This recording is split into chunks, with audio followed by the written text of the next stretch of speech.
Story 1. The road to Weaver's Hill seemed older than time, curling upward through a forest so dense the sun barely touched the asphalt. Evelyn Carraway drove slowly, the cracked surface pitted with holes deep enough to jar the wheel from her hands if she wasn't careful. Her phone sat in its cradle on the dashboard, the GPS arrow flickering and stuttering as the signal faded in and out.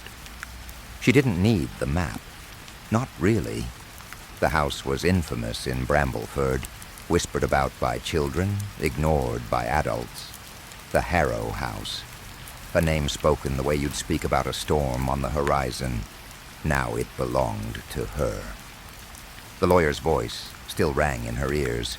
Your grandfather's estate includes a single property, a house on Weaver's Hill.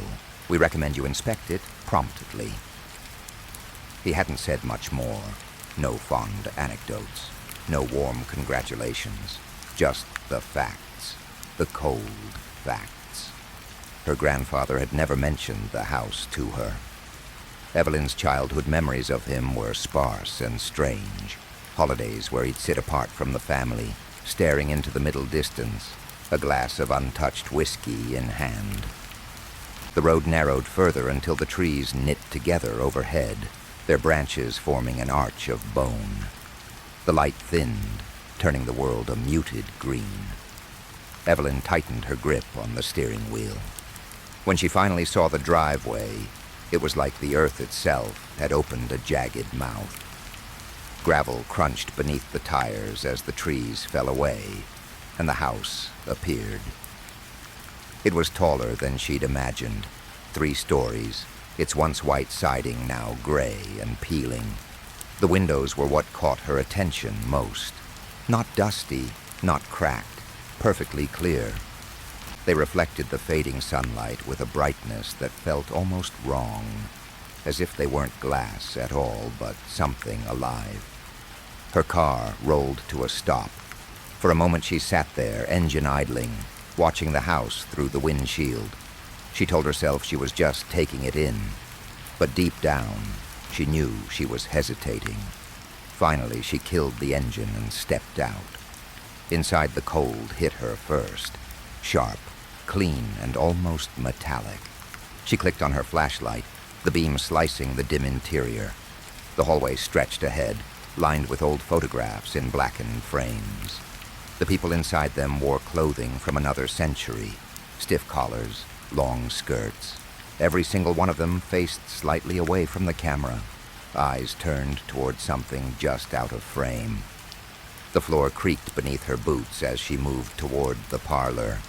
The furniture was still there, not covered in dust sheets, but arranged as though waiting for occupants to return. A clock on the mantel ticked faintly, steady and slow. And then, footsteps above her. Quick, light, a child's steps, almost. Evelyn froze, the flashlight trembling slightly in her hand. She waited, heart pounding in her ears. Silence. She explored the kitchen, the dining room, the pantry. The windows followed her wherever she went, perfectly clear, reflecting her flashlight in tiny, sharp points. She didn't go upstairs, not yet. Instead, she set her pack on the couch and brewed instant coffee on the small camping burner she'd brought. She sipped it slowly, staring down the hallway toward the front door. Above it hung a mirror in a heavy wooden frame. Her reflection sat on the couch, coffee in hand. The couch in the mirror was empty. Her breath caught. She stood and approached the mirror slowly, eyes locked on the absence where she should have been. When she reached it, her reflection blinked back into existence, perfectly normal. Evelyn touched the glass. It was ice cold. That night she tried to sleep in the downstairs bedroom. She kept the flashlight on the nightstand. At some point, she didn't know when, she woke to the unmistakable feeling of being watched. She reached for the flashlight. The beam caught the doorway. A man stood there, tall, skin like parchment, dressed in a black suit decades out of fashion. his head tilted slightly, studying her with a stillness that didn't feel human. She blinked. The doorway was empty. Morning on Weaver's Hill didn't feel like morning. The light through the windows was pale and thin, like it had been strained through milk. Evelyn woke with the distinct sensation that the air had been standing still all night. She half expected frost on the inside of the glass. Her coffee tasted bitter, the water from the kitchen tap carrying a faint metallic tang. She sipped anyway, eyes on the staircase. She hadn't gone up yesterday, not because she'd forgotten, but because she hadn't wanted to. Now with the daylight, or something close to it, behind her, she told herself she'd feel safer. The steps groaned under her weight. Halfway up, she stopped and listened. Nothing. Yet she couldn't shake the sensation that each creak she made was being mirrored. Like somewhere else in the house, someone was matching her pace exactly. The upstairs hallway was narrow, lined with more photographs. These were worse. Instead of people glancing away from the camera, the subjects in these portraits were turned completely around. She saw only the backs of their heads, their clothing neat, their shoulders perfectly squared. The effect was unsettling, like they'd been interrupted just before turning to face her. A faint draft tugged at her hair as she walked. At the far end of the hall, a door stood open an inch. She approached slowly, flashlight beam trembling slightly on the peeling paint. She pushed it open. The room inside was bare, except for a vanity table set before a large, spotless mirror. An envelope lay in the center of the table, her name written on it in spidery black handwriting. She picked it up. Inside was a Polaroid.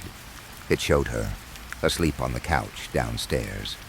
The photo was taken from an angle near the hallway, close enough that she could see her own chest rising and falling. Her mouth went dry. She had locked the front door. She was sure of it. She backed out of the room, careful not to turn her back to the mirror. In her peripheral vision, she thought she saw the surface shift, just a fraction, as if the reflection were breathing. She closed the door and moved to the next room. It was another bedroom, smaller, with heavy curtains drawn across the window. When she pulled them back, she realized something was wrong. There was no view of the outside.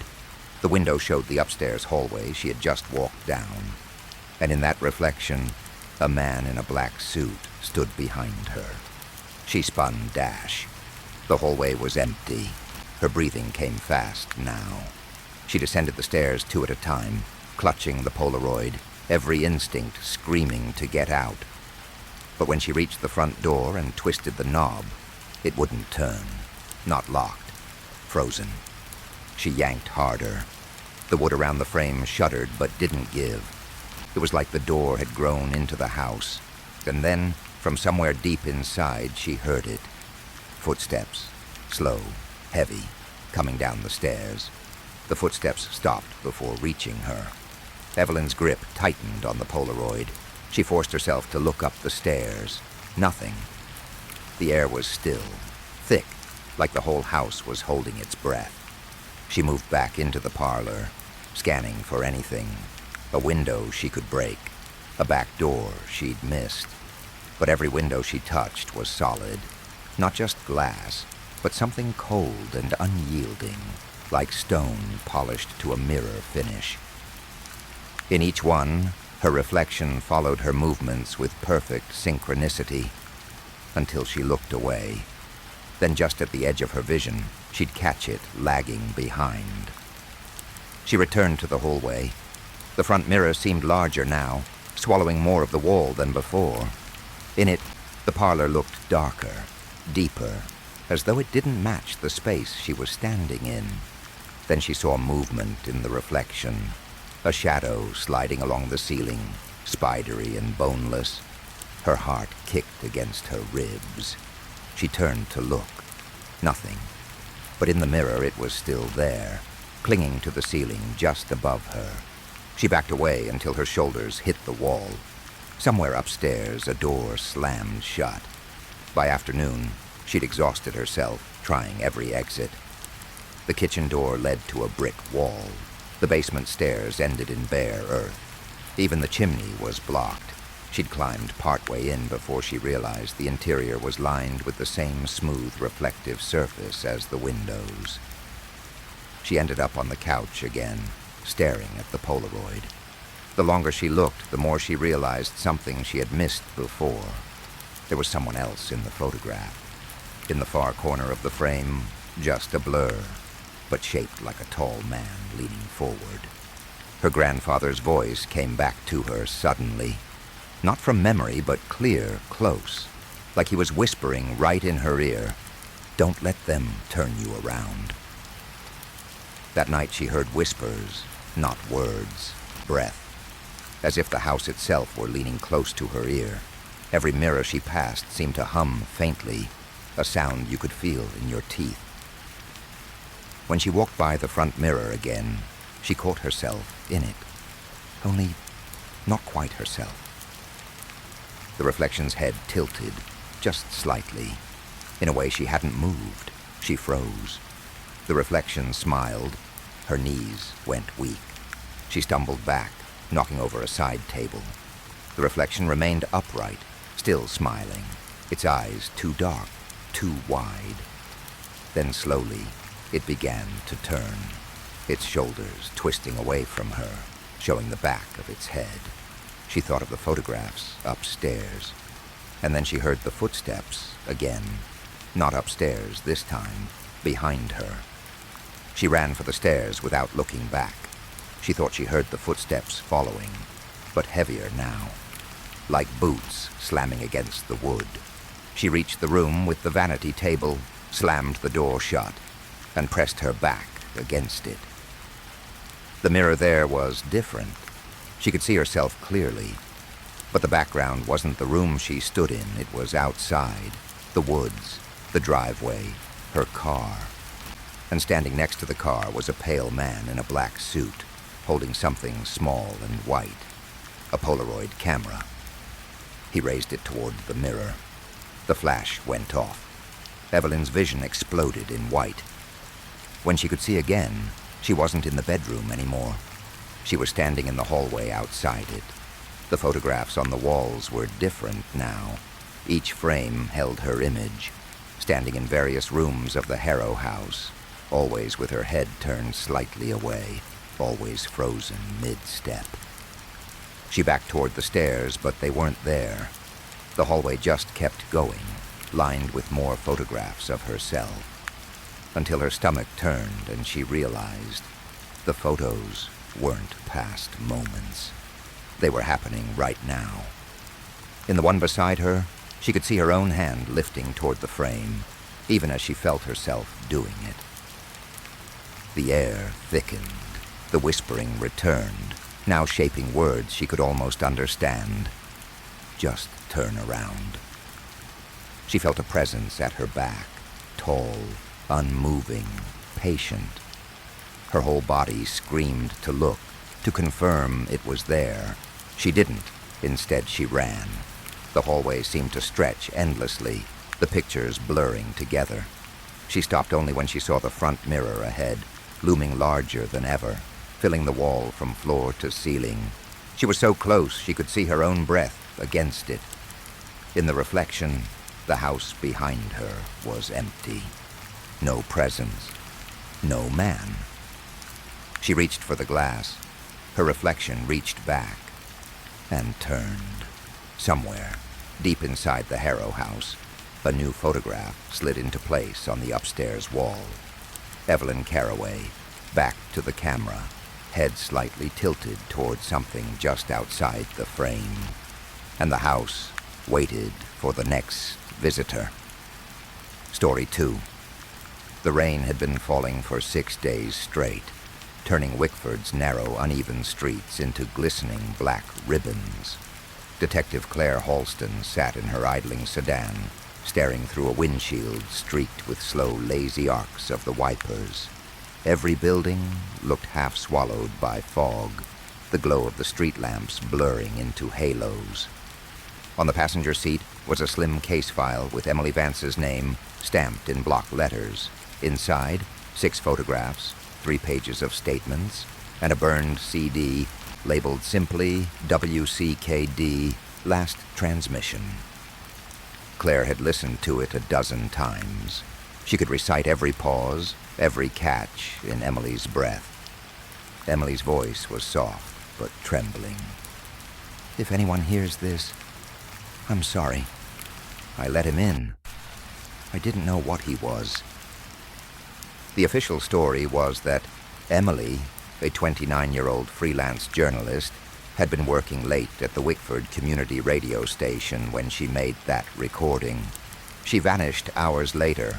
No witnesses, no signs of a struggle.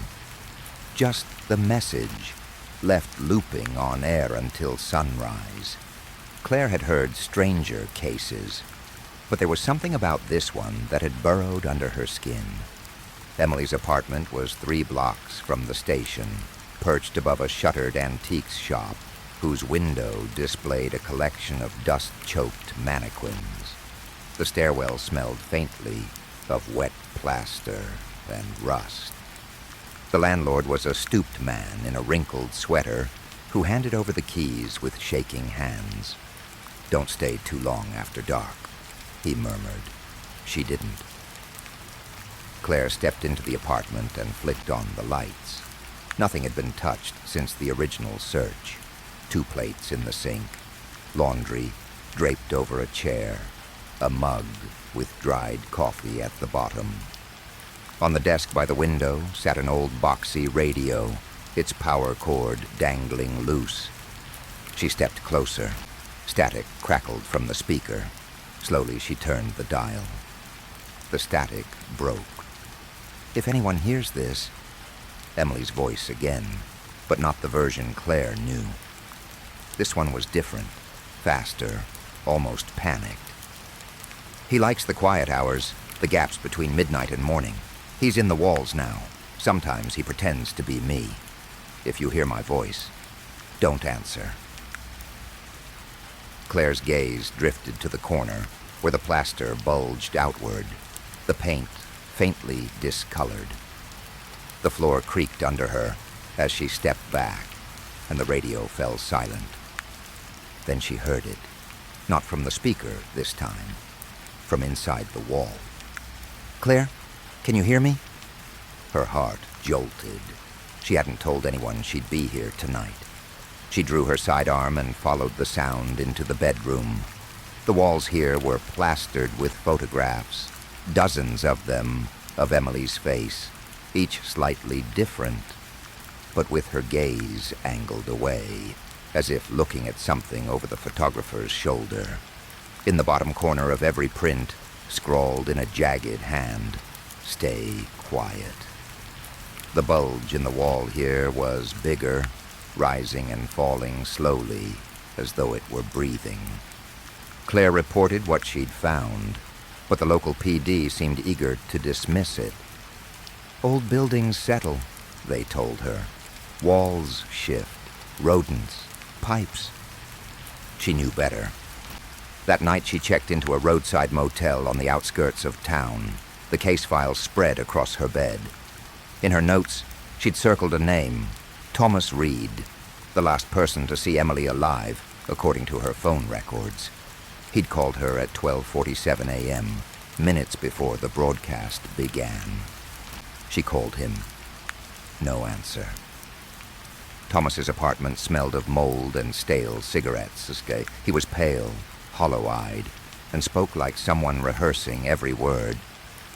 She was scared, he said. Kept saying someone had been following her home, but there was never anyone there.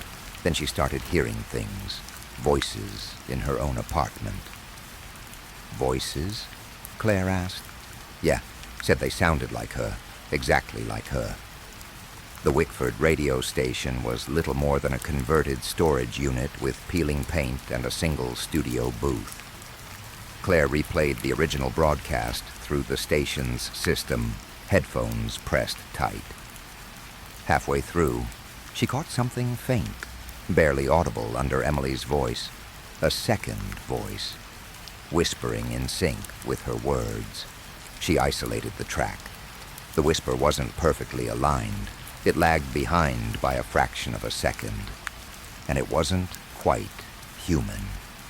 At 2:13 a.m., Claire's motel room radio switched on by itself. Emily's voice filled the room. "You're listening, aren't you? That's how it starts." The voice paused. Then, "You should have stayed quiet." From the motel wall came a soft, deliberate knock. By now, Claire understood Emily hadn't simply vanished. She'd been taken into something, a place you couldn't see but could hear.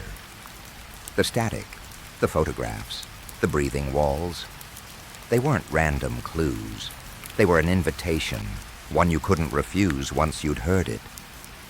3 nights later, the Wickford station went dark for 6 hours. When it came back, the voice on air was calm, clear, and unmistakable. It was Claire's. "If anyone hears this, I'm sorry. I let him in. I didn't know what he was.